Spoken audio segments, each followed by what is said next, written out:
Having trouble with Siri saying, "Sorry, could you say that again?" on your iPhone?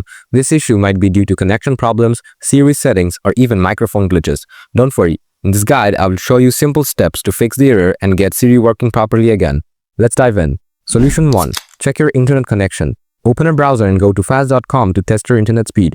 If your connection is slow, enable airplane mode. Wait a few seconds, then disable it. Switch between Wi-Fi and mobile data to find a more suitable connection.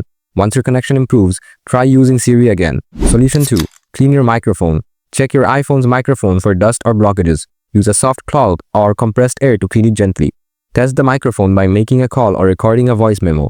Solution 3. Re-enable Hey Siri. Open Settings, tap Siri, tap Talk to Siri. Turn off Talk to Siri if it's turned on. Wait a moment, then turn it back on. Follow the prompts to retrain Siri to recognize your voice. Solution 4. Check Siri's language settings. Open Settings, tap Siri, tap Language and ensure the selected language matches the one you see. If not, change it. Solution 5. Reset all settings. Open Settings, scroll down, tap General, scroll down again and tap Transfer or Reset iPhone. Tap Reset and select Reset all settings. Confirm when prompted. Now that you have followed these steps, Siri should stop saying, "Sorry, could you say that again?"